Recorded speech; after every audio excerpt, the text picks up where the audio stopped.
Welcome, everybody. I'd like to call to order the November 12th, 2025 regular city council meeting to order. Ms. Sandra. Mayor David Romero. Councilor Marvin Martinez. Councilor Barbara Casey. Here. Councilor Michael Montoya. Councilor David Ulivari. Here. Thank you, Mr. Mayor. We do have a quorum. Mr. Lucas Marcus, will you lead us in the pledge? I pledge allegiance to the flag of the United States of America and to the republic for which it stands, one nation, under God, indivisible, with liberty and justice for all. Councilor Casey, mind leading us in a moment of silence? Let us take a moment of silence to remember all of our community members who have passed away recently in the last month, and also to ask our Creator to please help us to serve the community always with love, kindness, and sensible thinking, so that we do everything that is good for the people of our community that we know and love. Amen.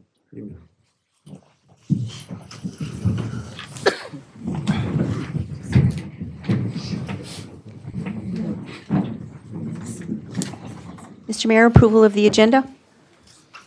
Before I ask for a motion, I just wanted, Mr. Lucas Marcus, I know we have some public input here, but I just wanted, if you could say a few words as to, I think there's some misinformation in the community, if you could, especially specifically about the Samaritan House, if you don't mind.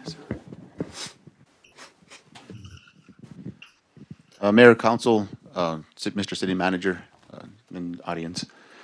So tonight we are going to be requesting for publish an ordinance that would help us lift the moratorium for businesses with treatment centers and things of that nature. This has nothing to do with Samaritan House. As a matter of fact, with the ordinance, there's also a section that goes ahead and under the enforcement part on the second paragraph, if I can read it out, I will read it real quick. This section will not apply to businesses that have a properly issued business license before the effective date. This includes any business whose license is properly issued and up for renewal as long as the renewal is completed on time. Any business applying for a new business license or existing business that need to reapply for a business license after the effective date will be governed by this ordinance. So it's pretty much saying anybody that's already in business is already okay. And I do gotta say that I've gotten to talk with a gentleman by the name of Brent that works at Crossroads. That company's really grown on me. I see the effects that they have in the community. They're doing really well, and they're in an area where they want to get established. Unfortunately, they fell underneath the moratorium, so they're trying to move forward, and this is what's going to assist them in coming forward and moving forward. That is important that we clarify that before we move forward. So with that, do I have a motion to approve the agenda or any changes? I move that we approve the agenda as presented. Motion by Councilor Casey. I have a second by Councilman Martinez. All in favor, say aye. Aye. Those opposed, same sign. The ayes have it. Ms. Cassandra. Thank you, Mr. Mayor. Moving on to our public input, not to exceed 3 minutes per person. Our first one is Fabiola Sanchez, and she's speaking on the publication of Ordinance 2509.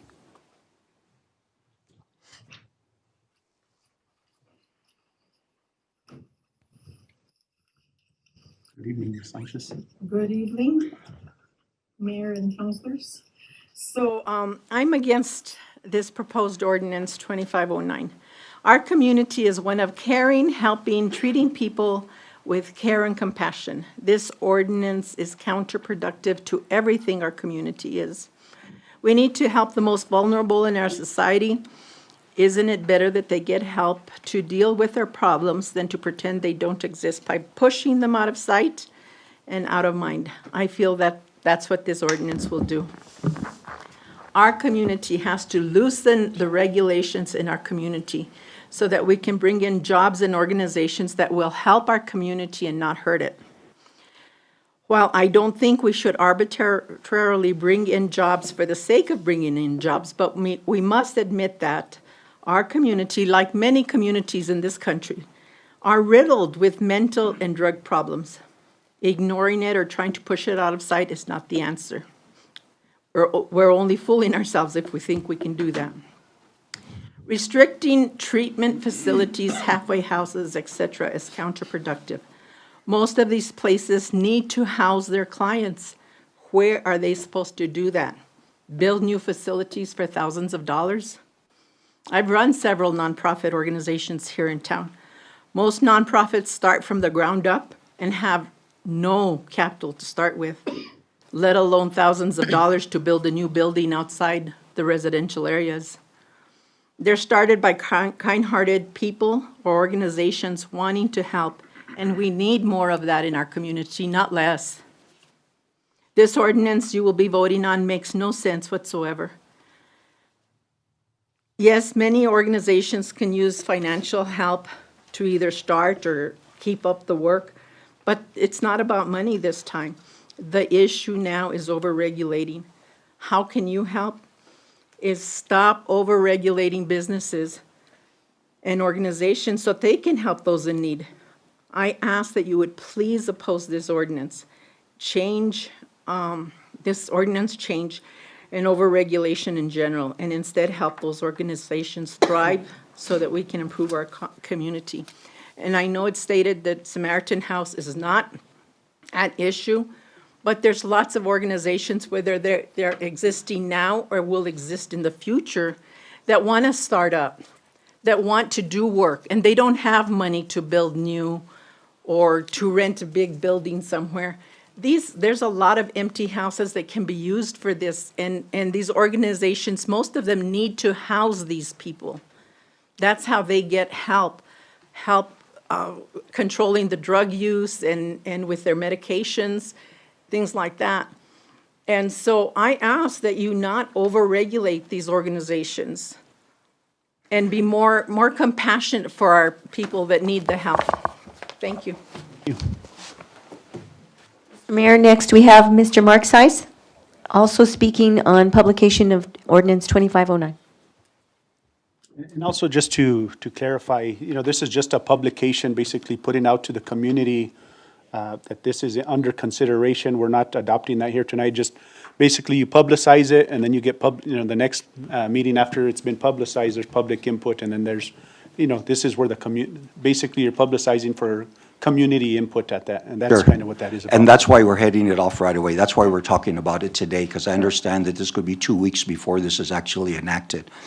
But 30 years ago, I was in this very facility with the same issue. 30 years ago, I had moved from Espanola, moved my wife, moved my family over from Espanola because we were part of a ministry called the Rock Christian Outreach that had rehab homes, and in the rehab homes, at least half of the guys, many of the times, were from Las Vegas. So the reason that we came to Las Vegas is because we saw the need, and for 10 years I had rehab homes along as part of my ministry, and we saw a lot of success. We never had any problem. We moved to different residences in different neighborhoods.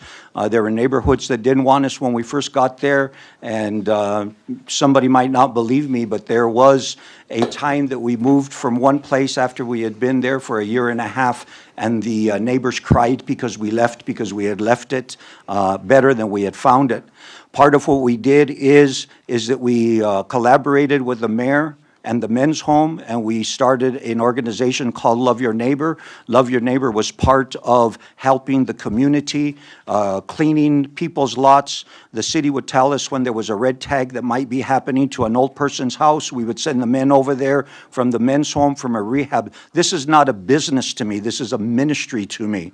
I don't know where the problem is. I don't know that we're having men's homes, women's homes, rehab centers, group homes, that in the faith-based community, because I'm here to advocate for first the lesser of these in our community, like Fabiola was talking about, the people that are addicted, the people that are homeless, the people that need help. That's what I'm here for. I'm here to advocate for the lesser of our community and for the faith-based community. So for us, this is not a business. For us, this is just a ministry. This is an opportunity for us to do what Jesus told us to do, and we've done it before, and we've done it here in town. We do it in fact, the home in Espanola is still part of the Rock Christian Outreach, a thriving church, and they still have it there. But we have been part of it. We help them all the time. We've even sent people many, many times to the home in Espanola to help them get back on their feet again. So I don't know where the problem is in our town, but 50 years ago, when I got out of prison, there was a family for me, my wife, my parents, my faith community, and they wrapped their arms around me. But some of these people don't have what I had 50 years ago. And I'm here today because 50 years ago, people were there to help me, to wrap, and to keep me accountable to some promises that I have made and help me achieve what I have achieved so far. So we want to be a problem solver. And I don't completely understand what the document is all about. So I am open to discussion, I'm open to talking, I'm open to having coffee with people and talking about it. So that's my stance when it comes down to this. Let me understand more what it's about. Let me know how we can collaborate, how we can be a community, and we can work together as a community, because these people need our help, and we can't discard them. Okay? In closing, 2,000 years ago, there was an itinerant rabbi ministry who got 12 guys and told them, come follow me.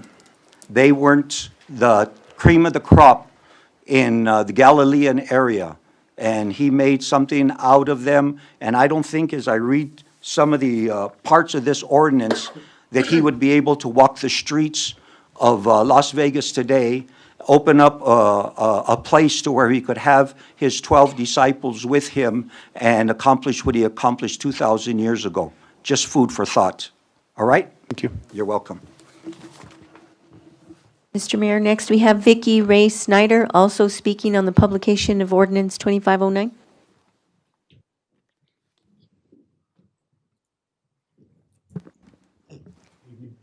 Hi.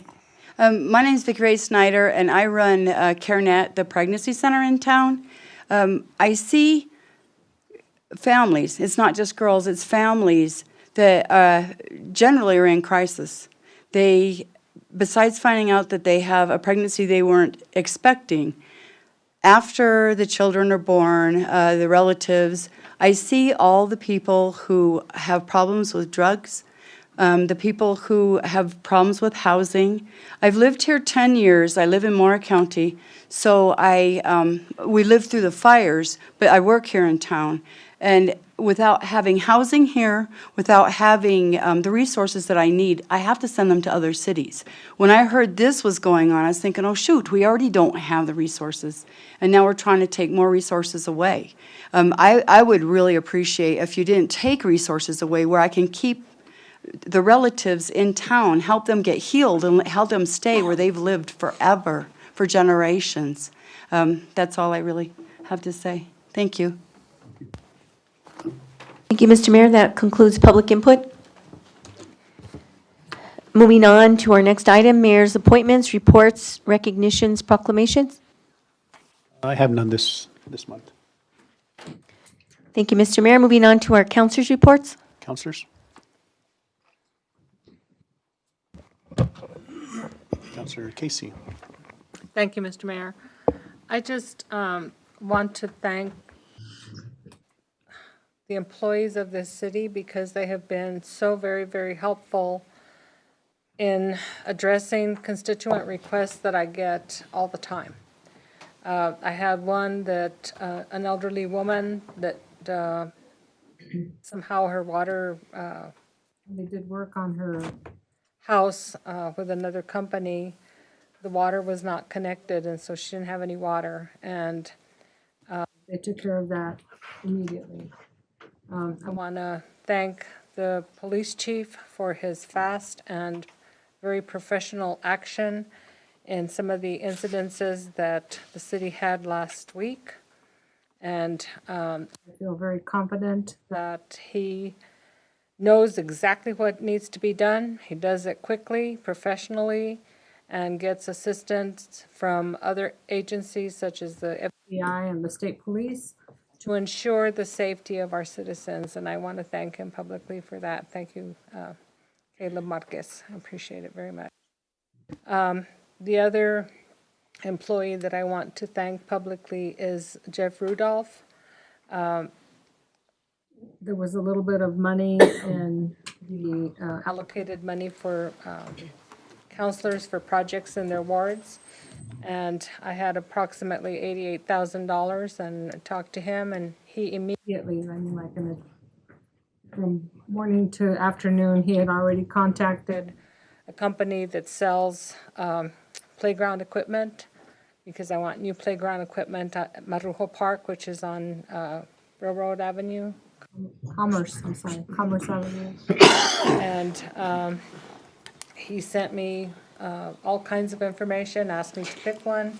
I went out and looked at the layout of what we have there now, and he has been so responsive. And this is the kind of employees that we have for the city of Las Vegas, and I am so proud of all of them because they do such a fantastic job in everything that they do. They put their heart into the community.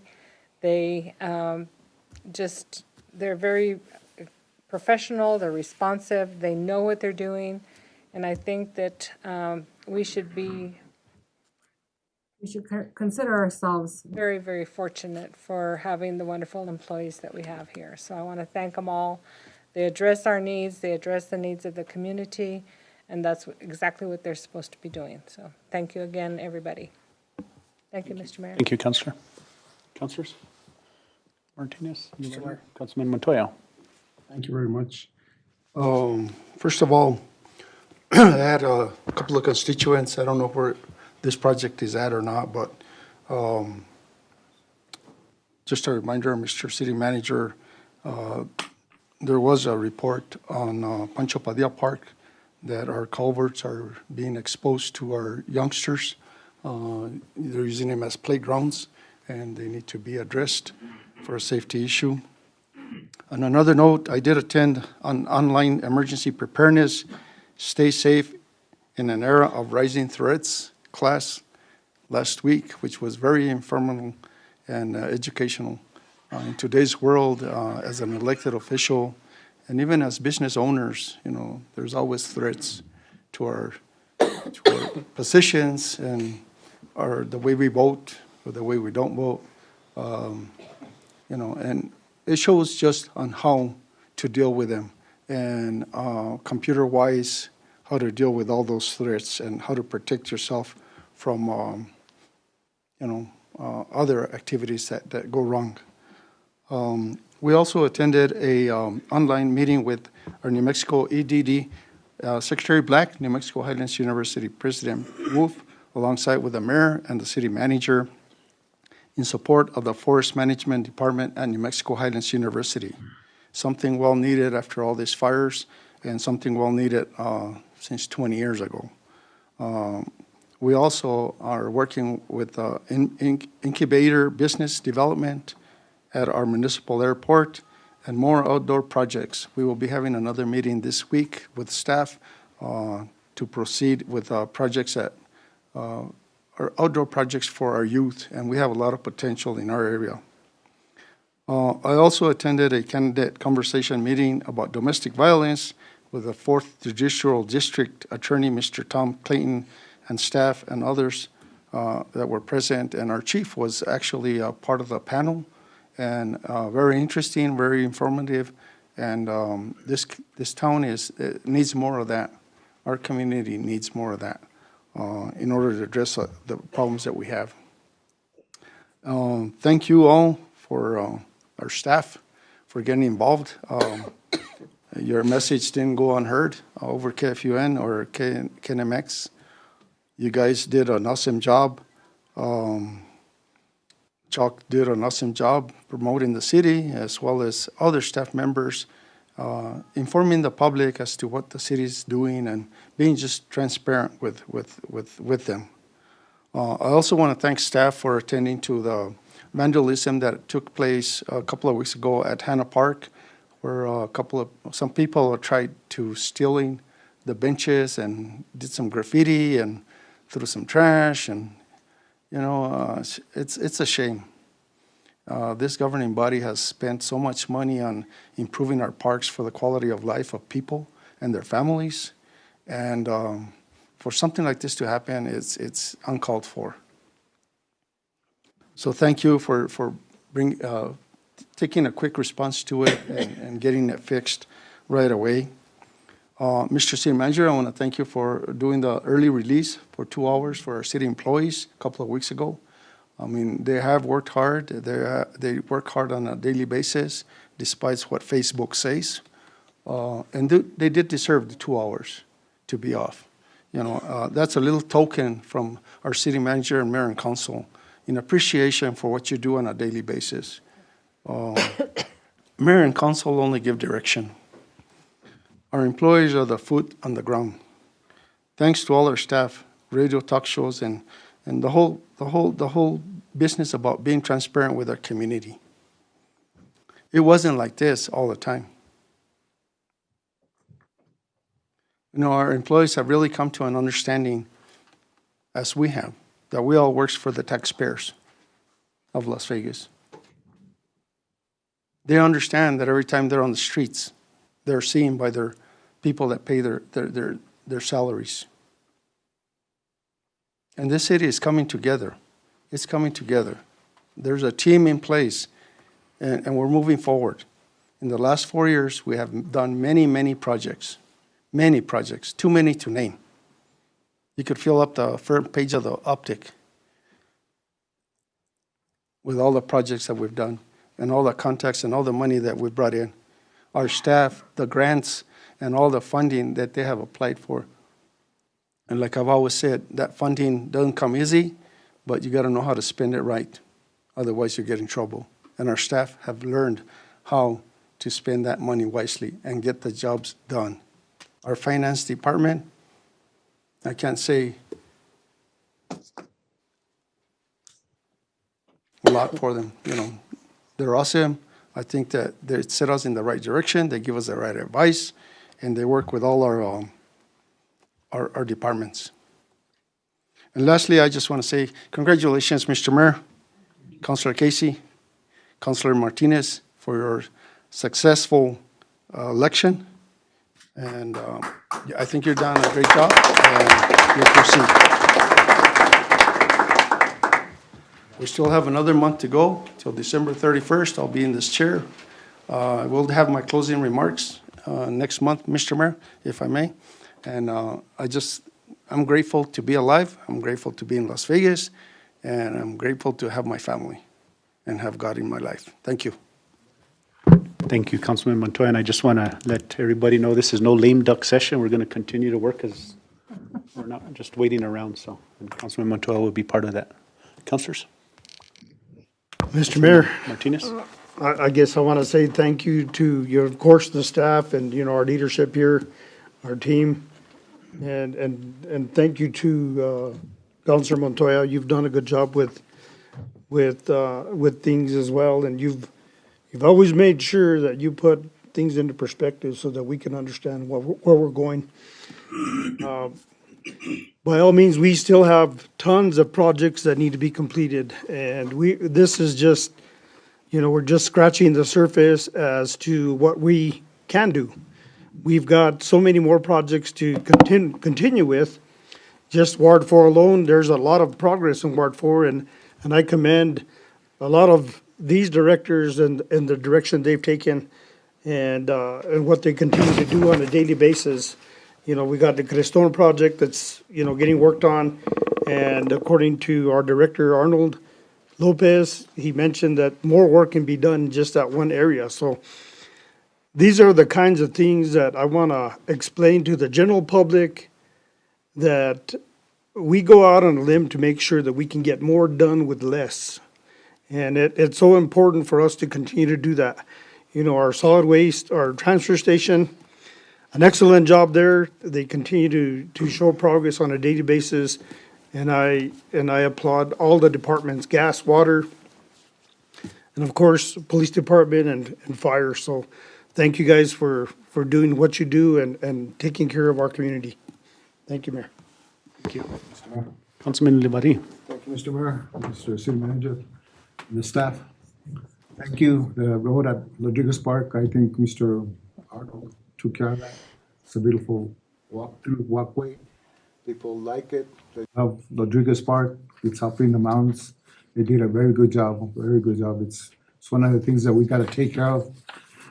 There's a lot of four-wheelers that go out there, but we're taking care of it, that do a little bit of damage, but it's beautiful. It's a beautiful thing that we see on the west side of town. And it's this administration, this management, thank you guys for all the work you guys do. Thank you. Thank you.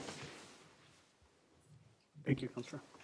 Mr. Mayor, moving on to our next item, approval of minutes for October 8th and October 15th, 2025. Mayor, Councilor Casey. I move approval of the minutes for October 8th and October 15th. And I did send in very minor corrections. There were basically typos. I have a motion by Councilor Casey with those changes, second by Councilman Martinez. All in favor, say aye. Aye. Those opposed, same sign. The ayes have it. Thank you, Mr. Mayor. Moving on to our presentations, not to exceed 10 to 15 minutes. Our first presentation is by Scott Zunker, a Community Development City Planner. He's speaking on short-term rentals in the city of Las Vegas regarding monitoring and enforcement.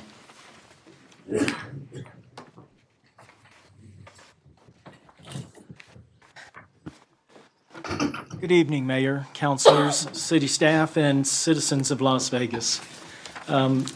This evening, I want to give a report on our short-term rentals. It's a big business for many folks around the country, and we have them here in Las Vegas as well. When I started with the Community Development Department, this was kind of one of the tasks that got placed with me when I had spare time. But it was something I worked on because I knew it was something we needed to do. The City of Las Vegas has ordinances that cover these businesses. Chapter 160 covers the required business license for all businesses within the City of Las Vegas. Short-term rentals are a business. Our Chapter 389 lays out the rules for imposing the lodger's tax, licensing of the operator, the premises, collection, reporting, and submitting payments of the lodger's tax, and the criminal penalties for violating the ordinance.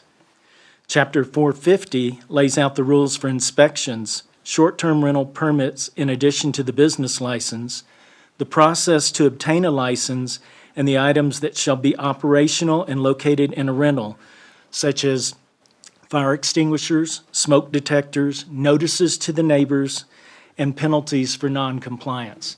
There's a whole list of rules that have to go through the inspection.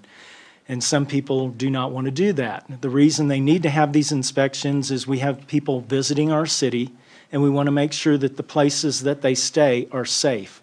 And so that is part of the reason that we have these ordinances and the licensing and the permitting. So I monitor various reservation sites weekly if possible. When I have a little bit of spare time, I'll go in and I'll click on Airbnb or VRBO because we need to monitor them. And in monitoring them and others, I'm able to identify the location of the owners of the properties, and monitoring of these sites has made it much easier, as when a new listing pops up, it sort of slaps me in the face. I know every listing on the website, where they're located, who the operator is. So I know who's licensed and who's permitted. So I scan all of these websites weekly. There's a bunch of them: Booking.com, Expedia, Trivago, Cozy Cozy, Furnished Finder, Zillow, Travel Nurse Finder, Travelodgy, Despegar, Hotpads, Craigslist, Bring Fido, Truilla, TripAdvisor, HouseStay, Orbiz, VIO.com, Blue Pillow, and a few more. So if you're out there with an Airbnb, I'm going to find you. I really will. And I know people think, well, I'll be honest with you. One of our employees in our community development department had a short-term operator ask him, how did he find me? And of course, you'd have to know my coworker's sense of humor. And he said he used to be with the CIA. So I also utilize the tools that we have available to us here. San Miguel County, the clerk's assessor's office, the treasurer, and I still subscribe to the multiple listing service, and so I usually can identify you within a day. Once identified, I do send a certified letter, but I usually start with a courtesy letter, and we follow up with a certified if we don't get a response. I've had the attorney for the city review the ordinance to see if we had the power to issue civil penalties, and the answer is yes, we do. So that's given me a little more teeth to go forward. So moving forward, we've begun issuing final notices to those who we find in non-compliance, and we will be filing civil liens on their properties as allowed by both the city and the state statutes. So we have 11 operators that were advertising, and after locating them and sending notices, they have ceased advertising on short-term rental platforms. And that's when I first started in this. We had quite a few out there, and so we had to identify and work through them. Most indicated they did not want to have the inspections of their property, so that raises a red flag. They didn't want to have to go through the business license process, which is fairly easy. And they didn't want to be permitted as well to handle the reports and remit the lodger's tax. My hope is that these properties have gone back into the long-term rental properties, and this is helping the housing shortage here in Las Vegas. We currently do have 2 operators advertising on Airbnb that are not licensed, not permitted, and have not been inspected and are not remitting their reports or submitting their lodger's tax. These operators have been sent numerous letters, and they've ignored the notices. Now, I have to change that because one of them did come in today. And we sat down and we discussed everything. I showed them what they would need to do. And the one operator owner said, we will probably be moving that property back into a long-term rental. And that property, I'm not going to name the street because the gentleman did come in. I do have one on 8th Street, that operator did tell one of his relatives who told me that the operator stated they refused to follow the city ordinances.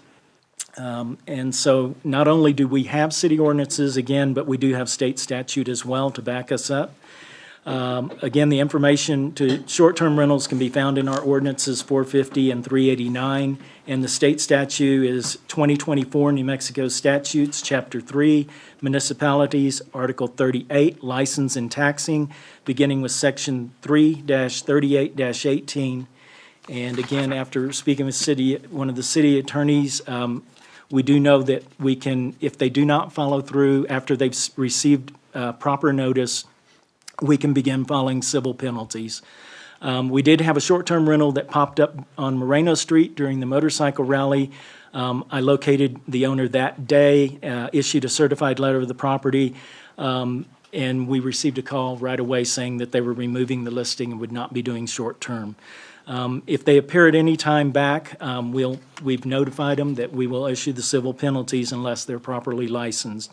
Most recently, one popped up on Valley Street last month. We notified them, and they have since ceased advertising on any of the platforms, and we believe the home has gone back into a long-term rental. We have one formally licensed permitted operator on Hot Springs Boulevard that was submitting reports and payments, but notified they were ceasing operation, and they're still advertising on VRBO. We have notified them with a certified letter. We've noticed them that the city ordinances do not allow for advertising of a short-term rental if they're not licensed and permitted and submitting the monthly reports. We do have 2 former locations that have since sold, and we have not seen any signs of these properties operating as short-term rentals again. We do have 4 operators that were licensed, permitted, inspected, complying with reports. They were great operators, but they decided that they would be better off long-term rentals. So those 4 went back into the long-term rental market. So currently, we have 3 operators on 7th Street. 2 have 1 unit and 1 has 3 units. We have 1 operator overlooking Plaza Park, 1 operator with 3 units on Valencia, but some of those appear to be long-term rentals. Sometimes I think some of the FEMA employees were staying there. 1 operator on South Pacific with 2 units, 1 operator on Diamond Street with a unit, 1 operator on Railroad Avenue that has multiple units. I think they have 3 that are short-term rentals, 1 operator with a whole house on Dalby Lane. In conclusion, I want to note that we do have some very excellent operators that have great reviews and represent our city well with our visitors, and we're thankful for that. I'm thankful that most are willing to comply with the rules, which shows that they are honest, ethical people. So that concludes my report on short-term rentals. Mr. Mayor, Councilor Ulibarri? Thank you, Mr. City Manager. I know we have, just what I see, 5 or 6 food trucks in town, Mr. Scott, and they move from place to place. Is that, our ordinance says that you gotta, if you're gonna sell something in one place, you gotta stay there. I don't know, these people are getting licenses to go across the street or Old Town, New Town, whatever they do, but they're moving around. And like any other business, I have a business and we keep it in our place. If we move around, we're gonna have to move, get licenses for that. I want the city manager or code enforcement to take a look at that and see what's going on with that, sir. Thank you. Visit with my director about that. Thank you, sir. Okay. So just going towards this, thank you, Scott, on the short-term rentals. I know prior to you coming in, that was kind of a big issue specifically when, we had the fires that affected many people and there was a shortage of homes. I think at one time, if I remember correctly, on Airbnb site alone, there was close to almost 30.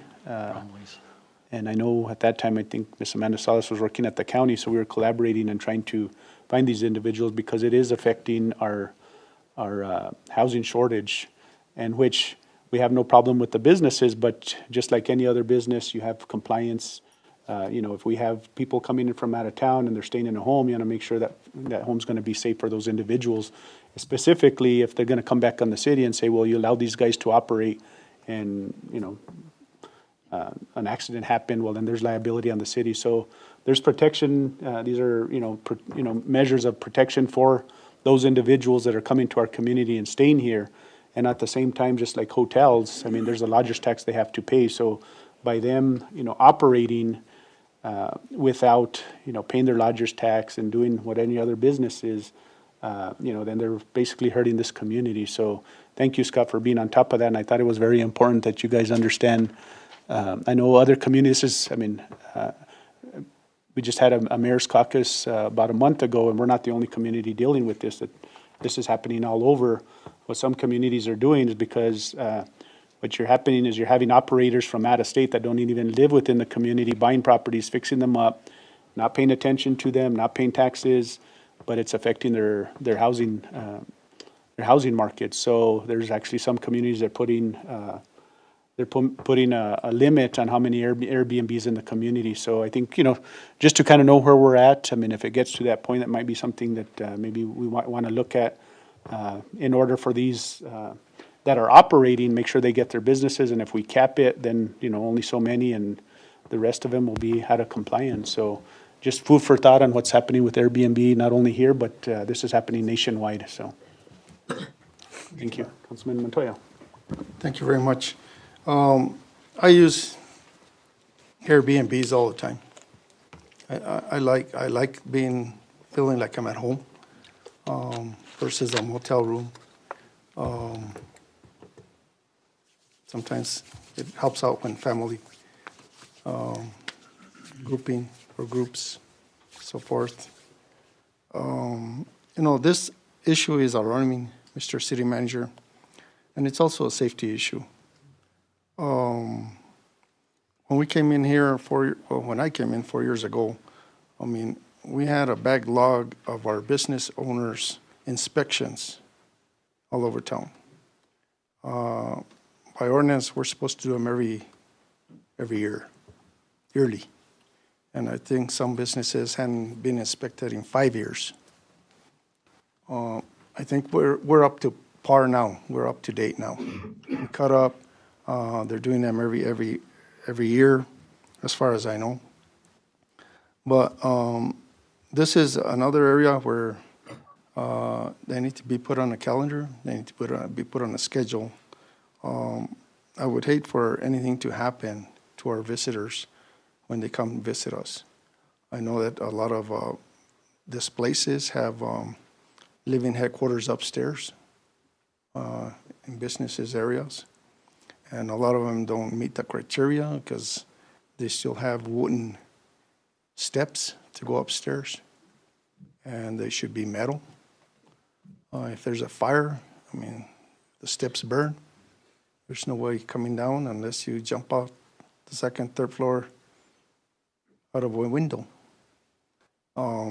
So I'm glad you brought this up. I'm glad you're spending time with it. I know the mayor brought this up the first time a year ago, and it's something that needs to be addressed. And it's for the safety of everyone. You know, Airbnbs are families oriented. Kids rent those Airbnbs. You know, families with kids. And it's something serious and nothing to take lightly. So, Mr. City Manager, I say you're on the right steps. We need to explore this and we need to bring them up to schedule. Now, sadly to say that 11 have closed down or moved out because they don't want to comply. Well, you know what? That's the nature of the beast. I'd rather be safe than sorry. So I thank you, Mr. Mayor. Thank you, Mr. City Manager. Thank you, Scott. Mayor, Councilman Martinez. But I just wanted to ask, I know you mentioned long-term and short-term. Can you give us just an idea what that means exactly as far as time frame, just so the general public and even us as counselors can understand that? Yes, sir. So the way the ordinance reads is if a property is leased for 30 days or less, it's subject to lodger's tax. It's considered a short-term rental. So we do have properties that will rent out for 3 months at a time, say to traveling nurses. So they do not have to collect and remit the lodger's tax. If somebody leases a property for 6 months or a year, they're not subject to lodger's tax. Those are just long-term leases. So anything over the 30 days is considered a long-term lease by state statute. Now, there are cities such as Carlsbad that have extended that to a 60-day. And I think somehow, I visited with them briefly at some of the conferences, and they did theirs because of the oil boom in their area, and they had so much activity going on and people taking up hotel spaces for more than 30 days, so leasing them at a time. So they did extend theirs to 60 days, and that additional 30 days goes into a different fund. But I don't think we have that situation here. We don't have just thousands of people coming in. Okay. And one more question I had, do we have any motels in our community that are doing long-term? That I'm not sure of. We probably do. I think I can think of a couple, but right now, every hotel motel is reporting lodger's tax.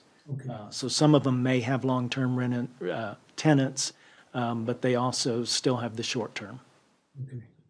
Good to kind of understand that. And Scott, if you don't mind discussing, I know there's one big issue that I know one of our members of our lodger's tax brought forth, that there's some of these websites that are collecting lodger's tax from individuals but not submitting it to the city.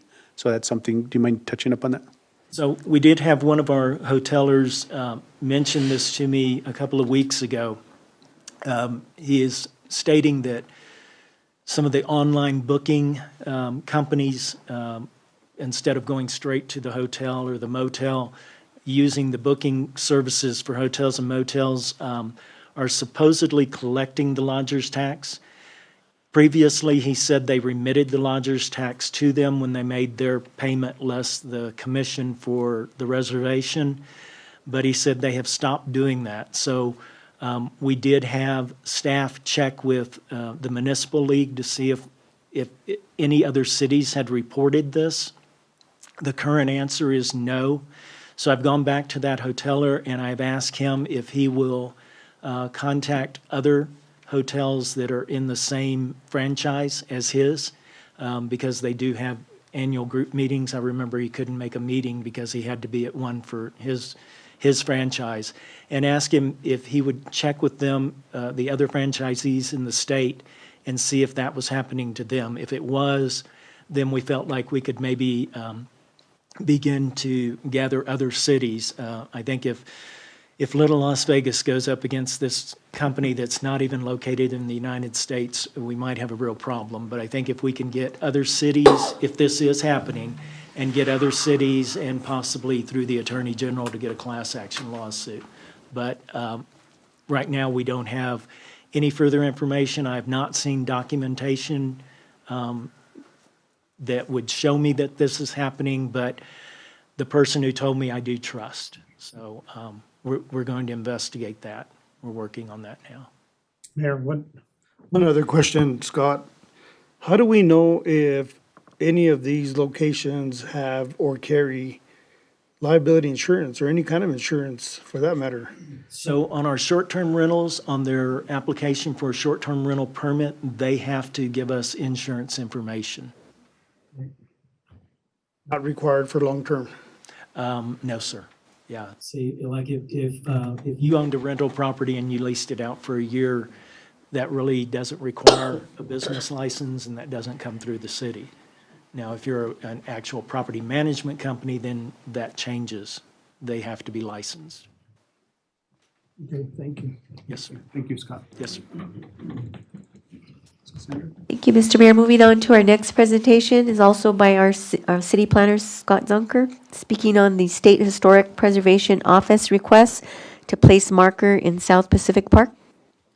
Good evening again, Mayor, councilors, staff, and citizens of Las Vegas.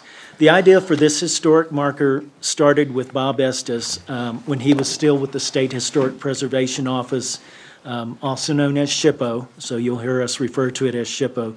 Mr. Estes has since moved to the New Mexico Department of Transportation, and Matt Sines of the State Historic Preservation Office sort of took over his spot and picked up the project. He contacted the Community Development Department, and he said that their desire was to place a historic marker in Las Vegas. I'm going to butcher this name, so I apologize now. The historic marker is to honor Octaviano Lazzarolo. Larrazolo. I told you I was going to butcher it, so I should have just let you. So there you go. Okay, so he lived in South Pacific, on South Pacific, and therefore the SHPO subcommittee chose South Pacific Park for the location of the historic marker. So the SHPO staff and the committee felt the historic marker was deserving of honor for his progressive era advocacy for Spanish-speaking New Mexicans and bilingual education, as well as his achievement in becoming the first Mexican-American to serve in the U.S. Senate. The process for placing the historic marker starts with SHPO, as they were the ones that drafted the marker text for the state historian. I know you can't probably read that. The Community Development Department worked with State Historic Preservation Office to present the request to the City of Las Vegas Design Review Board.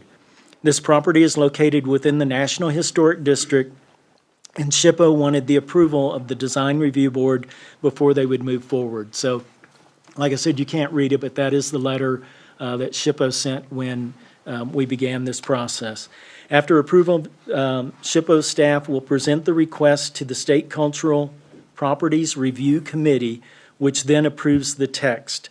The Cultural Properties Review Committee also approves the proposed location. After, I'm just going to say that committee makes final approval, they send the request to New Mexico Department of Transportation for installation. The Cultural Property Review Committee meets only 6 times a year. So this slide has the proposed wording, and it will have to be finalized by the Cultural Property Review Committee. So we don't choose the wording, they choose the wording, and like I said, it was done through the historians for the state. So this slide is a staff markup of what the marker will look like.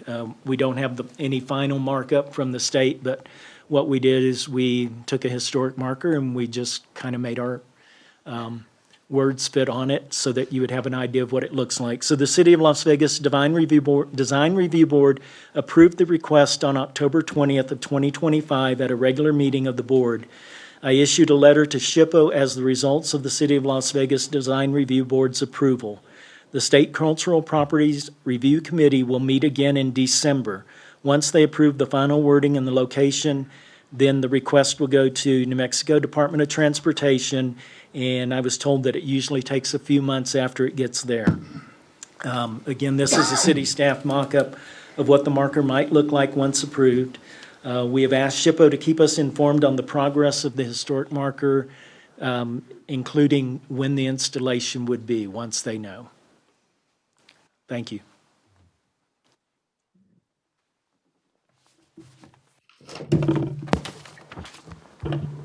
Councilors, anything? I think that's wonderful. And I know there was, I mean, my question was, but it was answered, because if y'all recall, I know Mr. Ralph Arianes owns the home where Mr. Octaviano, lived, but because that's a private, they were looking to put it, this marker in a public space instead of on a private property. The Historic Marker Program has done that before at the home of Jay and Sarah Harris. And they have a historic marker. It doesn't look like that. It's a smaller one. That's like on a metal pole, and then it's a metal marker that is placed in front of their home, in their front yard, recognizing, I can't remember the name of the senator that supported women's suffrage. And, it was placed there, I can't remember, probably 2 years ago, I believe. And so it looks very nice, and it's not as, it's not clumsy like that one, that one is, that you had there is the ones that they put out on the highway.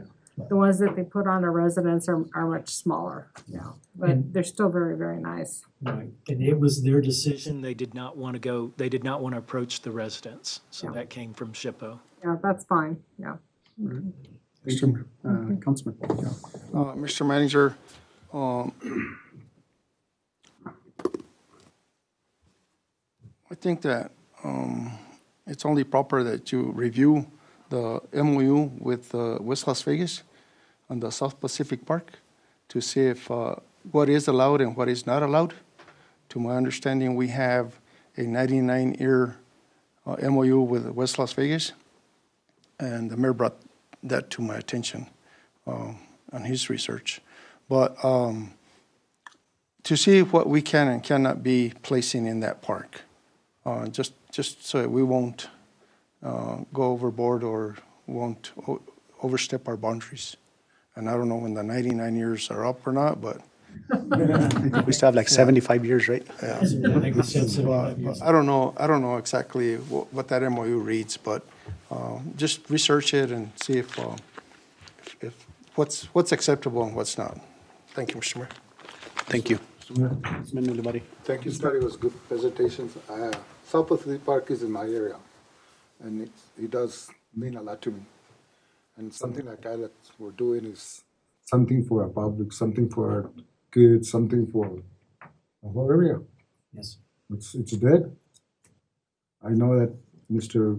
Councilman Montas got something on his mind about how we can do with from West Las Vegas and this and that, but they never brought it to our attention. It's always been South Pacific Park, that's it. Nothing going on.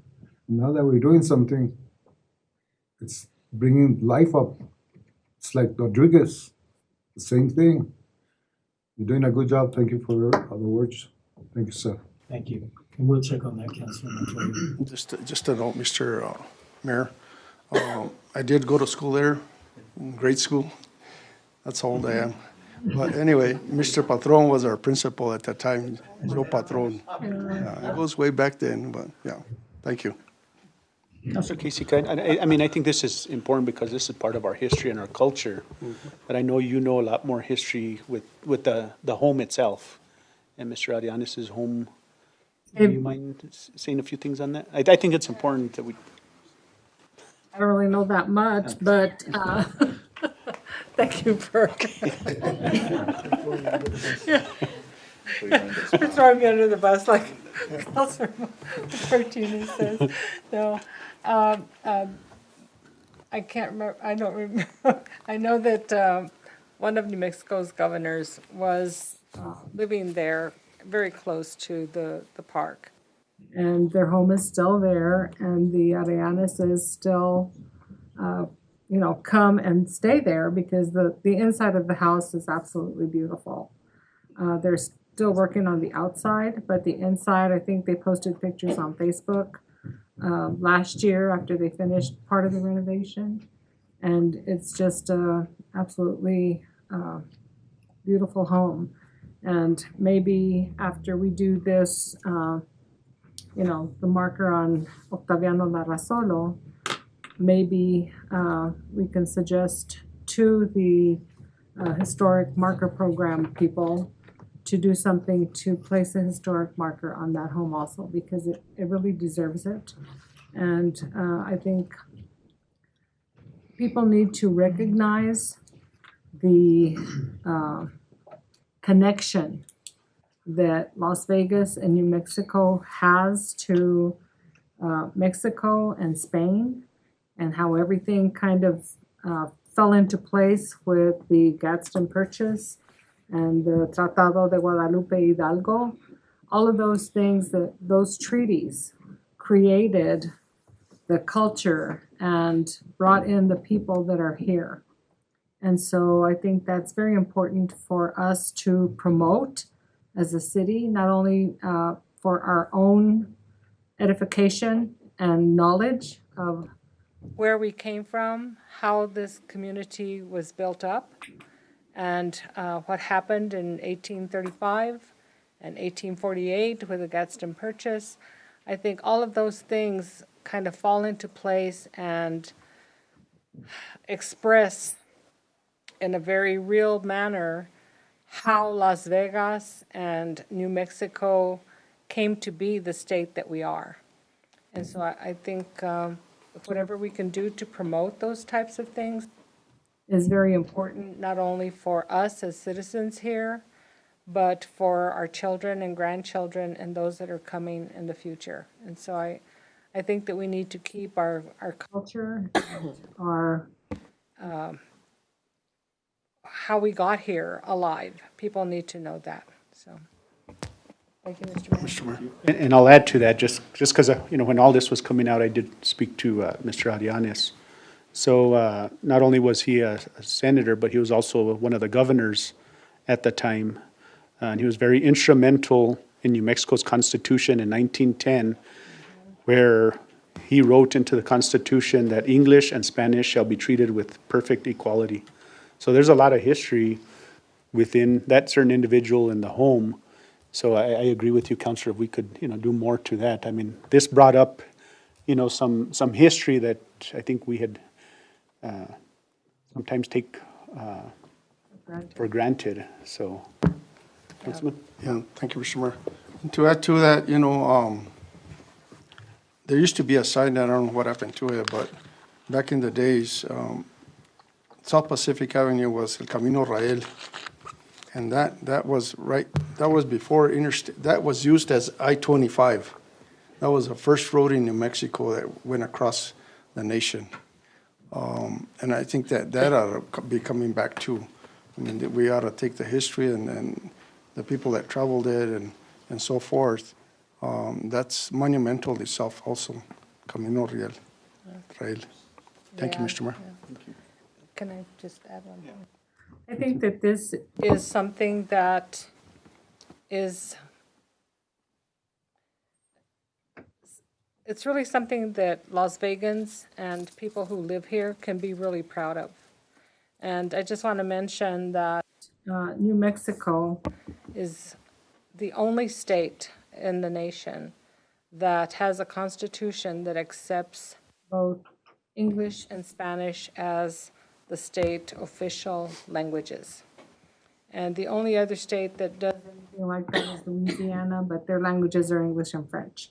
And we are Spanish and English. And so I think that that's important also to know. So, thank you. Thank you. I know we went a little above on that, but I think it was important, the history behind it, and it's, thank you. Thank you, Scott. Thank you. Sandra? Thank you, Mr. Mayor. Moving on to our consent agenda. Item 1, request approval of addendum number 1 to contract number 416524 with Glorieta Geoscience for professional hydrologist consulting services. And item number 2, request approval of addendum number 1 to contract 416324 with Kingdom Technology Services for on-call UV system maintenance and repair. The consent agenda. That we approve the consent agenda as it was read into the record. A motion by Counselor Casey, second by Councilman Olivari. Roll call. Counselor Montoya? Yes. Counselor Olivari? Yes. Counselor Casey? Yes. Counselor Martinez? Yes. I have a motion by Counselor Casey, a second by Counselor Olivari. Thank you, Mr. Mayor. Motion carries. Moving on to our business items. Our first item is conduct a public hearing and request approval for a special use conditional use permit at 1101 Grand Avenue. We can go into public hearing. In a motion to go into public hearing. Mr. Mayor, I'll make a motion to enter public hearing. Motion by Councilman Martinez. I have a second by Counselor Casey. Roll call. Counselor Martinez? Yes. Counselor Montoya? Yes. Counselor Casey? Yes. Counselor Olivari?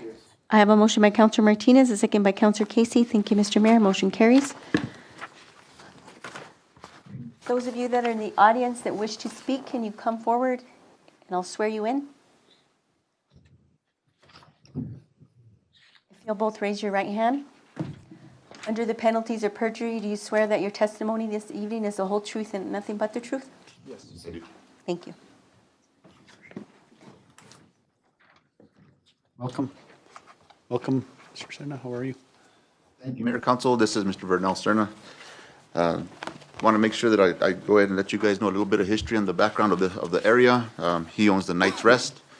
He does have a caretaker dwelling that exists within the walls of the Knight's Rest. However, he was doing some reconstruction and trying to bring some upgrades together. They found out that there was a little bit more construction that needed to be done. He tried his best to try to get that accomplished. However, it went way out of his price range. So he did fall on some hardships. He did try to get the roof repaired. He tried to do everything he could as far as the electrical wiring. Being that it is in a commercial district, he had to come into code with construction industries, and the code took him well over his limit, into the hundreds of thousands of dollars of repairs. So, his only way out that he can see to be able to have a home and still have a caretaker dwelling for his existing homes, which he's looking to try to open up some Airbnbs and maybe possibly some long-term rentals in this area. He's wanting to put a modular home in place of that area. So he's not going to knock down the whole building, but a portion of that building will come down so that he could accommodate the modular home. This did go through planning and zoning. It was discussed among planning and zoning, and it was unanimously recommended for approval. So we sit before mayor and council and await any questions. Just one question, just for the record. Was there any protest from any residents based off of that, 150 feet?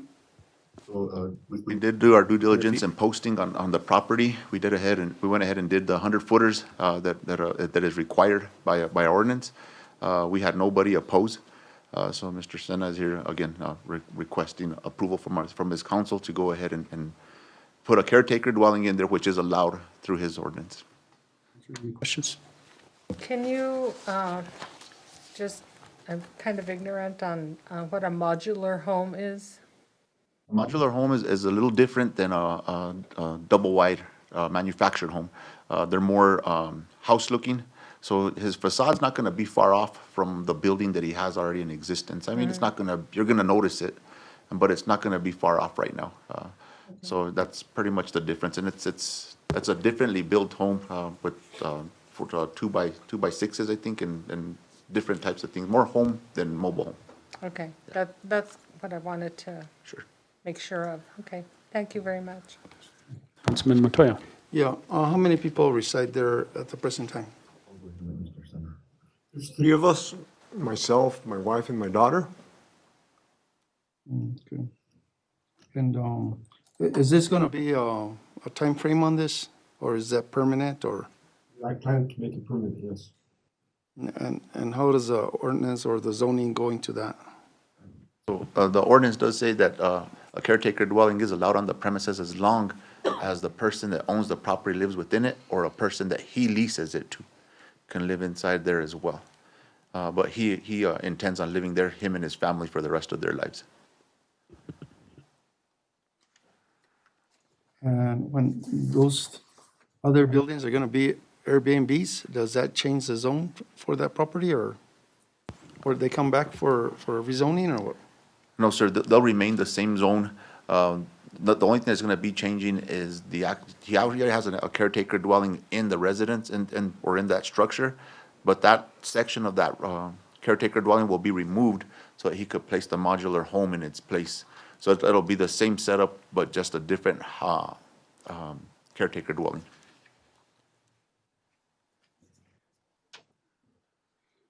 Mr. Mayor, And may I ask, go ahead. so is that why the RV's there now? Yeah. Okay. Yes, sir. And what about the carports, the RV carports, or some carports that are there? Do those meet regulation now? Because that's a business area. I don't know. Just curious. As far as we understand, sir, I mean, they've been there for a while, so. Yes, I did get permits for those when I set them up. What's that? I got permits. That was prior to our staff right now, sir. Thank you. Thank you, Mr. Mayor. Councilman Martinez, and then Councilor Casey. Mr. Marcus, Vernell, hi, how are you? No, I don't see any major issue. I just, the only question I kind of have, I think is the portion of the old motel, the north side that might be coming down to, or On the north side will remain. that will the remain, complete okay. Side, and just the north end of the west facing. Okay, so it would be more the south, it's kind of like a V right now. Right. So the Right. north is, So are you gonna continue to work on the building also? yes, in the As- future As, you know, finances permit and so forth? right. Okay, no, I really don't have any issue as long as it meets, you know, the criteria of the city, of course. If a portion is coming down and then this modular home will be put in place, I mean, I can understand how that works and coincides with the business, and it's understandable how that would work. I don't know, were you planning to move some of those carports around or just kind of Yeah, leave they'll them be basically moved. there? They'll be, Remain on the property, the but moved? carport will remain, but the one that's enclosed, the little garage, Oh, yeah, that'll be moved back. It'll be okay. even with the building. And we did discuss that with them too, sir, and those will meet the setback requirements and also the distance requirements from fire department. Fire department requests that we have 15 feet between structures. Our ordinance requests that we have 10 feet. So, you know, we'll make sure that they're within those realms. When might construction start to be able to do both, maybe removal and placement of the new As soon as Just- I get approval from from the city? Okay, the council. okay. I got no more questions, thank you. Councilor Casey, and then Councilor. Thank you. I was looking at this, and there's this spot right here that says area to be remodeled, the blue one, and then there's a red outline. Is that where the modular home will be No, placed? Or what is the red line section? The red line is the existing home. Okay, And the blue will be where the mobile home will be, I mean, not, I'm okay. sorry, the The modular modular. home. So the existing will stay?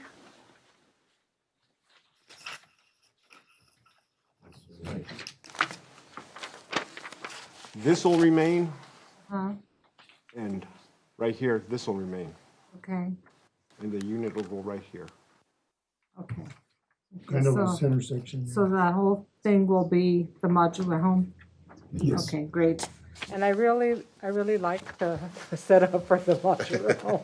I just, but I wasn't sure about how much of that space was going to be modular. Okay. Thank you very much. Any other questions? Mr. Marcos. Councilman Livari. Mr. Marcos, Yes, sir. these all modular homes are inspected to the state or Yes. Yes, sir. And I think when you have two entrances, and if you occupy all those modular homes, there's gonna be a lot of traffic through there. So really, if you get a lot of traffic there, there's gonna be accidents. And right now, they don't have anything that says to stop and go or whatever you have to do. But if you do rent all those modular homes, it's gonna be some issues with it. I understand, I don't know sir. if you're taking a look at that or Yeah, we could, take a look at that because as long as the state's got the permits and they give it to the city and the city goes from there. And these are permanent module homes that they're already built and put in there with permanent foundations. I don't know if that's the case or not. I'm not, but I think you gotta take a look at that, Mr. Marquez, and do the best you can. yes, sir. Yes, sir, Counselor.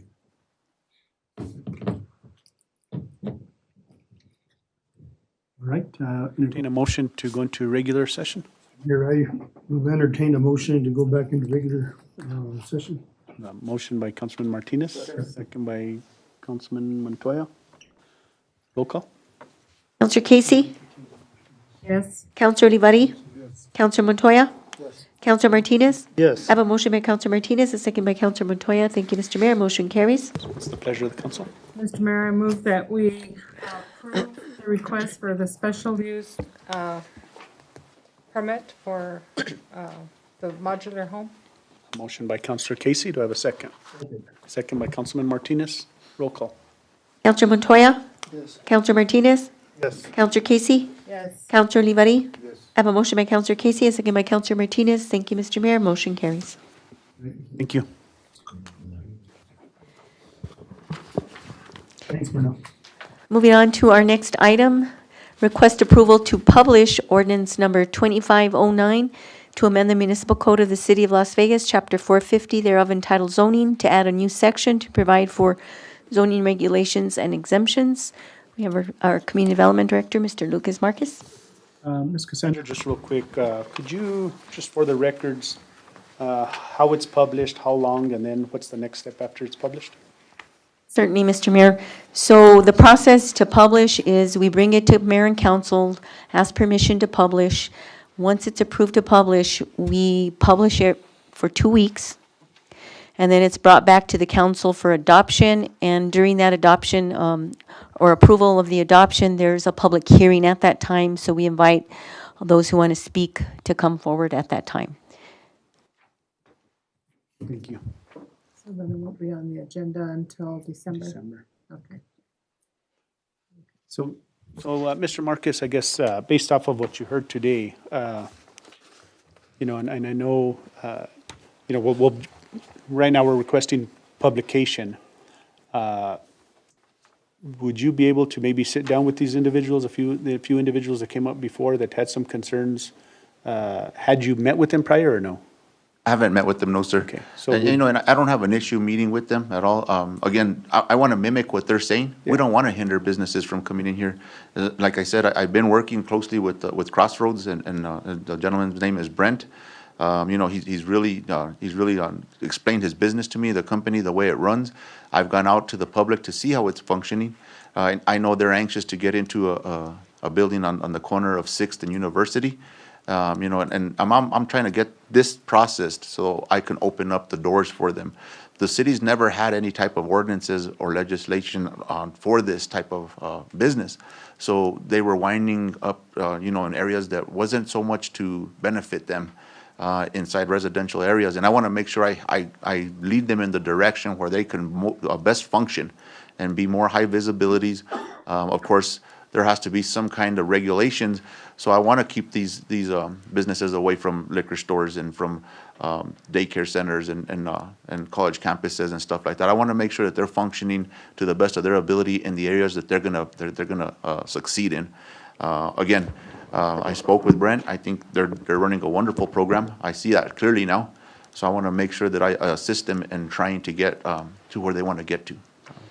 And I just want to echo, I think in the past, probably a year and a half, we really made an effort in working with these organizations. I mean, Samaritan House, I think we just met with them today, complete 360.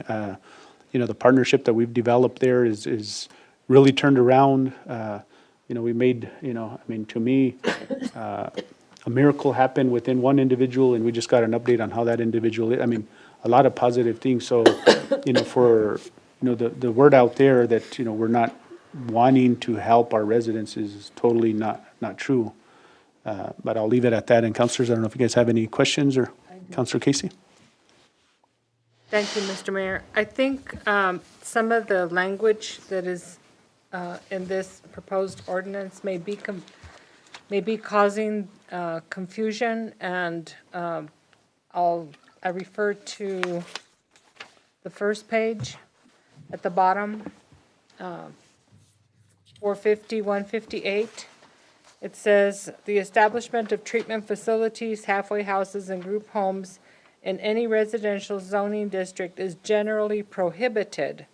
But then the next paragraph says, "Notwithstanding the general prohibition, a conditional use permit may be considered for certain types of small-scale, non-intensive treatment facilities, specifically group homes and so on." So I think if that language were clearer and actually said, these are the types of facilities that will be accepted, and I think you have those listed up above under the definitions, but to me, the language is contradictory in nature, and I think that is probably why people are, so concerned. When I read it too, I thought, well, is it acceptable or not? Is it a yes or is it a no? And so those are the kinds of things that I think we need to be careful about, so that ordinances are clear, so that people understand exactly what they mean. Councilor Casey, within our ordinances, there's areas in each zone that'll not allow certain issues. But if they get a conditional use permit, they're able to come forward and request that their business be allowed. Depending on how the situation is, if they're too close to a certain building or whatever, they might not allow it. But there are times when they do allow a conditional use permit. For example, the signs that we put up for Maverick are way above the height limitations that we have, and they're prohibited. But they come for conditional use permits to go ahead and see if they can get those done. That would be the same structure with this. And we do got to express that they are prohibited within residential areas, but they can be allowed on a conditional use if the area fits the criteria. And how long of a time frame will that conditional use permit last? Until they, I'm sorry, Councilor, until they decide that they're going to pick up sticks, I guess, and go somewhere else. Okay, so they don't have to renew it every year or anything like that? No, they don't, but they can have it taken away if they're violating any of the ordinances. All the little waste management and security parking and all that stuff. All that stuff. And it's, especially when it comes to code issues, if we're having overgrown vegetation, if we're having, vehicles in there, and if it comes to police issues where there's too many call-outs and stuff like that, we could have issues where we have to pull that conditional use permit. I don't see that happening with any of these new programs coming in here. They're handling them very well. Like the way the mayor said today, we had a great conversation with the Samaritan House, complete 360, and I think the town's going to be surprised at the way it's going to be ran. Thank you, Mr. Mayor. That's all I have. Thank you. Councilor, I don't know if you guys had questions, but I did want to ask Mr. Manager, what's your take on this? Mr. Mayor, Council, I think essentially, as I have looked into it and listened to the frameworks that we're working on, as we look around the state of New Mexico and the United States as a whole, we're finding that there's many challenges that jurisdictions and cities are facing with use and function of space and zoning, right? And so I think what we're attempting to achieve in this particular ordinance is some structure and frameworks as to what's allowable, what's not allowable, and to Councilor Casey's point, the who, what, where, when, and I. My simple point leading into the discussions, because I'm open to, and we all are, to listening to see what the additional feedback is, I would just simply say this. Not every space throughout the entire city, that's the function of zoning, right, is usable for everything, right? And I think as a city and a municipality, as we advance and take a look at our existing ordinances and new ordinances, it's in that spirit, is what are the appropriate functions and uses of space throughout the city? And I think this is another facet of that as we go through this public hearing process that we will undergo, we will all learn through that. But the essence of it is, what are most appropriate spaces for function and use throughout the city, and how do we achieve that to make sure there's essential services, but then also offer that a balance to residents, right, in residential areas that do have some concern. Let's be completely candid and blunt about it. There have been concerns associated with varying degrees of use and function. That's normal. That's what we do in city government, and that's our role. And so I'm looking forward to listening to that public input process, but I think that the mayor and council yourselves are evaluating that along with us and getting our feedback and recommendations to assure that we have good frameworks of use and that it doesn't impede the ability for other entities to come in, but also affords residents peace of mind as to their use that they have in their own homes that they purchased as they navigate new things that could come in. So there's a lot of uncertainty that's gone on throughout the state and the country, and I think this is an attempt to continue to bridge that. And if you want to expand on that, but those are my thoughts right now, Mayor. Mayor, Council, I couldn't have said it any clearer myself. I think City Manager Anaya hit the nail on the head. We just want to make sure that we're not watering down our ordinances to the point to where anything can just go wherever, but we want to make sure that we're fair to them as well. And I really want to try to get this moved forward so I could get these people licensed and moving. I know we need, the need is here. So I just want to see what happens. I'm interested too in the public hearing. I'm open to changes. I'm open to whatever I can do to assist these type of facilities function in the right capacity. But if I could, Mayor, but also protect those residents in those residential areas that have purchased a home or live in an intended area under intended purpose. And so I would add that piece to that comment. But we look forward to listening and learning more. Thank you, City Manager. And again, councilors, this is just publication. This isn't adoption of the ordinance, just publication for public input at the next, basically in the month, right? Next month. Councilman Montoya. Yeah, so was part of this or all of this copied from another municipality? Mayor, Council, I guess I could turn that over to legal real quick. Mr. Castellano, are you online with us? I'm here, Mr. Mayor. Can you hear me? I don't know if you heard that question. I did, yes. Councilman Montoya, Mr. Mayor, members of the City Council, it was not necessarily copied from another municipality. One thing we did do was comply with the Fair Housing Act, the National Fair Housing Act. We complied with some state law requirements. So this is a new ordinance. We definitely looked at other municipalities, and to be 100% honest, not very many other municipalities are addressing this issue as of yet. However, there is talk amongst city attorneys that it is an issue that municipalities are starting to address. The county of Bernalillo has its own ordinance. It's slightly different from this one, only because it's a much larger area. So this was tailored directly to our city. Thank you. And that was going to be my next question. It was attorney reviewed before this. My other question was, so on page 2 you have on item 2 on the bottom, locations. That seems more like liquor establishments and so forth, schools and preschools, daycares, colleges, campus, middle schools, and elementary schools.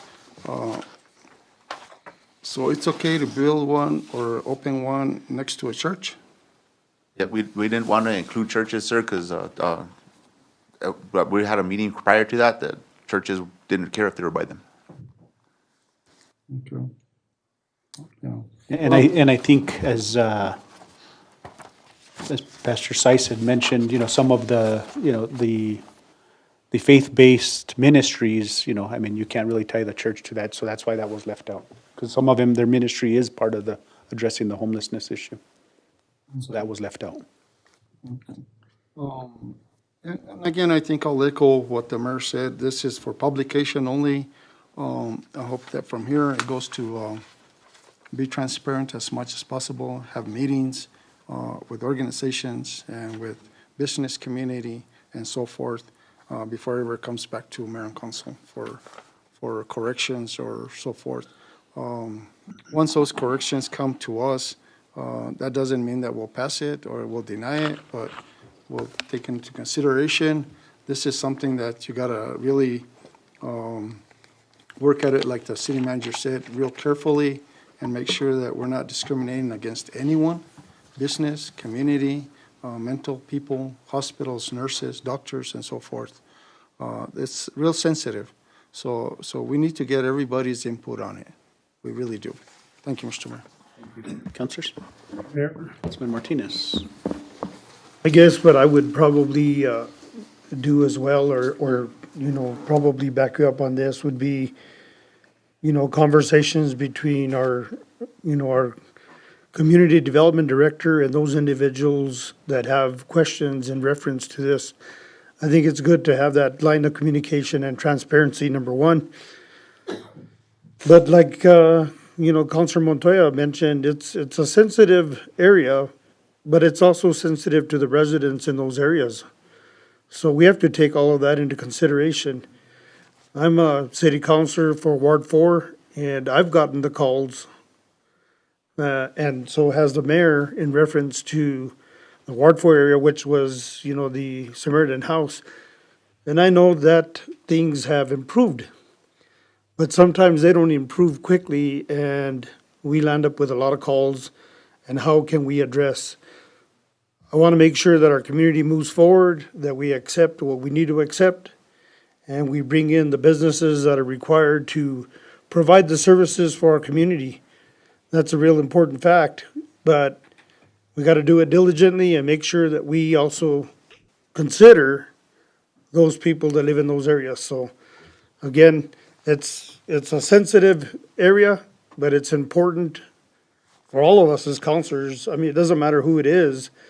If it lands in their ward, they also will get the calls if there's issues at hand. So we got to be, I'm not saying we have to be careful, we have to be perfect, but what I'm trying to say is that everything, including legal, has to be looked at so that we can do this correctly. And I think conversations with those entities is a very, very important fact moving forward. So I'm not going to say make a meeting for everybody to show up. I'm saying it would be nice if you, our director, would be able to meet with them one-on-one, schedule some time with them, get some information. They can do a final meeting, with the city, and maybe we can move forward on a decision at that point. Thank you. Thank you, Mayor. Thank you. What's the pleasure of the council?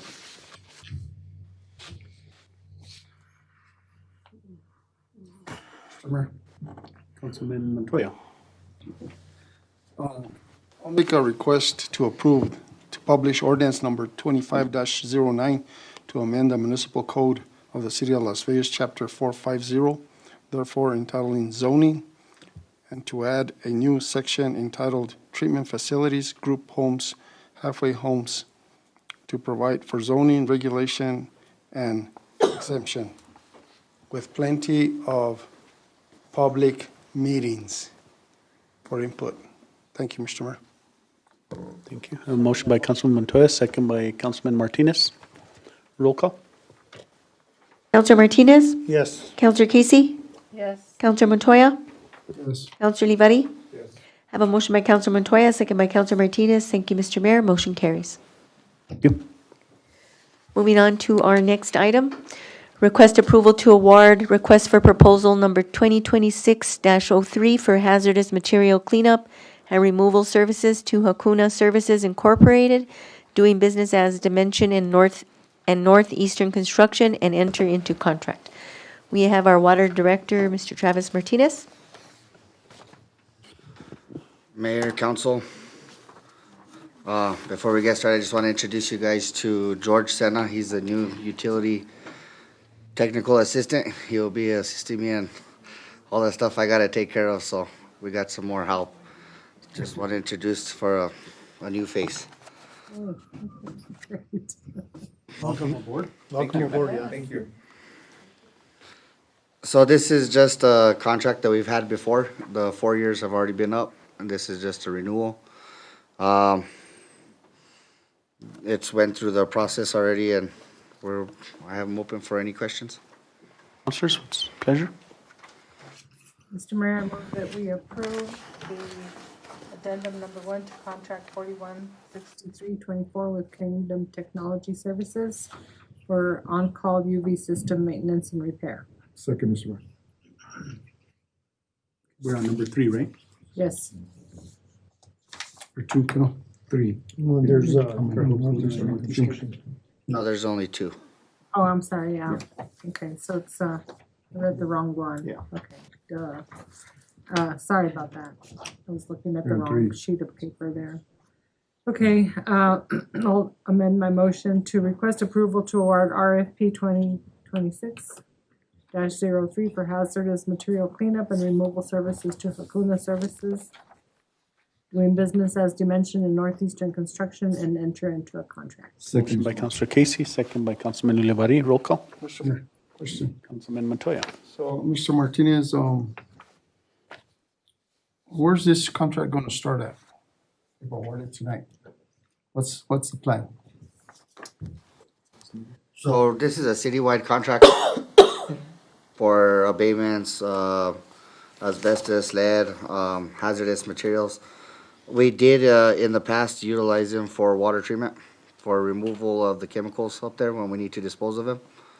I know that, the city has utilized, other services as far as abatement, lead removal, asbestos, sharps, needles, all of that. This contract originally started when we had the, I guess you call it Tent City over there by the credit union. And that's how this contract first originally started, and after that, it just kind of stayed in place. And utilities began utilizing that as its chemical removal of either water or wastewater. I think what he's getting, there's no work, this is on call as needed. This is on Correct? call, yes. Oh, I'm sorry about that. Yes, it's just on-call services. So, will this take over the abatements, in-house abatements? Or will still be doing in-house abatements, removal? Like I said, it's a citywide contract, so that'd be up to the department if they want to utilize it in-house or utilize this contract as needed. All right. Thank you, Mr. Or they also do the quote process sometimes too. Yes, just because we have the contract doesn't mean we So can roll- give it out. Roll call.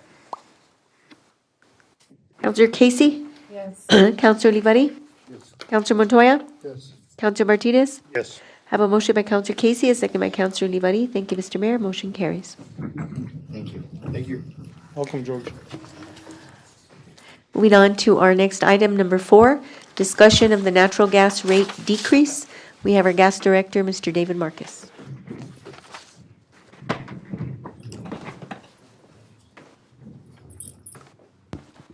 Good evening, Mayor and Council, members of the City of Las Vegas listening to us. I'm here to discuss the decrease of the City of Las Vegas natural gas. Normally, we bring this up annually, as this is something that takes place nationwide, annually by PRC as well. Last year, as you guys remember, it was a little bit of an increase.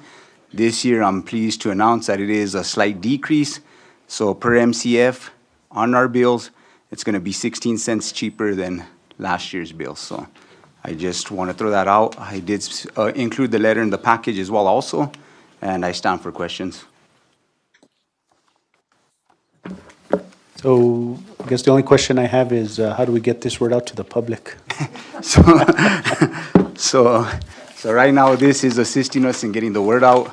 We have already implemented letters going out with the billing for the beginning of the month of November. So everybody by the end of November should already have received a bill. Now it is going by cycle and route. So first 2 cycles have probably already got him. We'll get the rest of the letters out by the end of the month. Councilors? Mayor.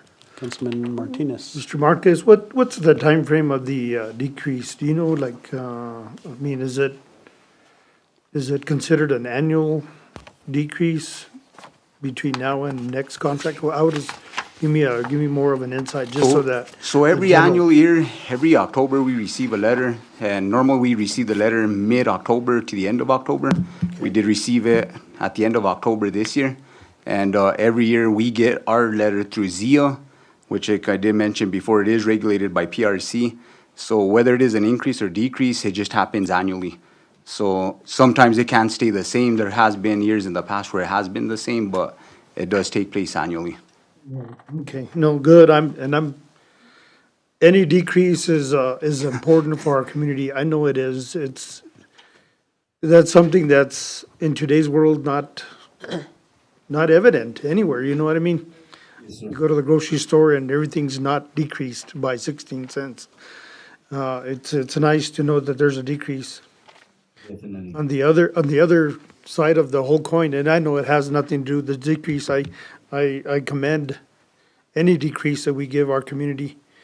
But the other side of the coin that I'm gonna mention would be just, I know that we have an aging meter issue too, so that at one point we can discuss that more in detail, but I know we need to upgrade stuff, and that's an important piece to continue to look at down the road. But by all means, this is a small thing for our community, but it's big in a lot of ways, okay? And it just definitely helps our elderly. Thank you for the information. Thank you, Councilman Martinez. Yeah. Councilman Montoya.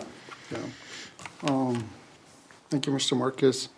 You know, it's not every day we get a credit or we get to go down instead of up. You know, this is really good news to me.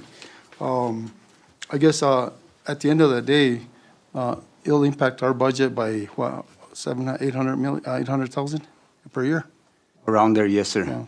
Okay. And all I ask is our city manager to make those kind of adjustments in our finance department to note that that monies won't be in our budget for next year's or for the end of the year's this year's budget.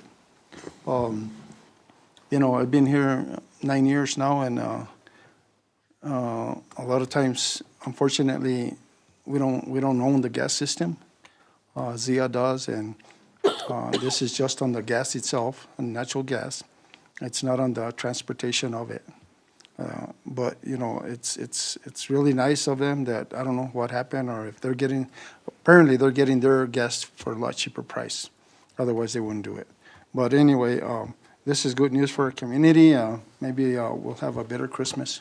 Thank you. I don't know, Mr. Madrid, did you have something to say, or?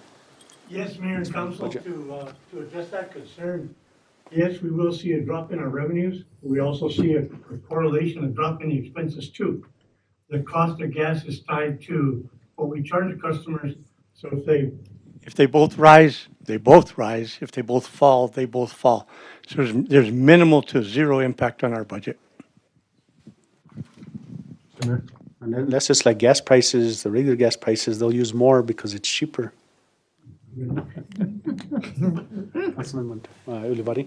Thank you, Mr. City Manager, Mayor. Our residents are going to be smiling. It's been a lot of years that we haven't heard something like this, and especially now in the wintertime, everybody's saving money for their holidays and everything else, and they always think about where can we get that $1 or $2 or whatever. It's a good thing for the city. Thank you, Mr. Marquez, Mr. City Manager, and the staff. Thank you. Mr. Marcus, just one question. Why was this held until after election? Just kidding. I'm just kidding. Thank you, Dave. Thank you. Happy people out there, yeah. Thank you guys, etc. In fact, when we received the letter as well, my admin aide actually was like excited about it. I was excited about it. I was like, you know what, this is going to be a good one, because last year, as I did bring up, it was a slight increase. wasn't much, but it still was an increase. So to be able to bring anything as a decrease, it was gonna be a good night, and it's definitely a good note to share with our community members as well, also and our paying customers. So we're excited about this. And like I said, we can't speak for next year. We don't know what next year will bring, but we'll hope and shoot for a positive outcome as well also. Thank you. Thank you, guys. Mr. Mayor, moving on to our final item. Item number 5, request approval for out-of-state travel for Captain Atencio to go to Hillsborough, Texas. We have our Fire Chief, Steven Span. Going, Chief. Mayor, Council, how are you doing? This is permission to send Captain Atencio to Hillsborough. That brush truck we ordered 2 years ago with the grant money is finally ready. It's standard procedure when an apparatus that costs as much is purchased, we go there and check it. So if there's problems, they fix it right then and there. All the costs were incurred when we paid for the vehicles, so there's no new budget expense to the city. Stand for any questions? Questions? Mr. Mayor, I move that we approve the out-of-state travel for Captain Atencio to go to Hillsborough, Texas. Motion by Councilor Casey, second by Councilman Martinez. Discussion, see none, roll call. Counselor Montoya? Yes. Counselor Olivari? Yes. Counselor Martinez? Yes. Counselor Casey? Yes. Have a motion by Counselor Casey, a second by Counselor Martinez. Thank you, Mr. Mayor. Motion carries. Thank you, Mayor, Council. Mr. Mayor. Concludes our agenda. Motion by Councilor Casey, second by Councilman Olivari. Meeting's adjourned. Thank you, guys. Thank you. So we leave before midnight.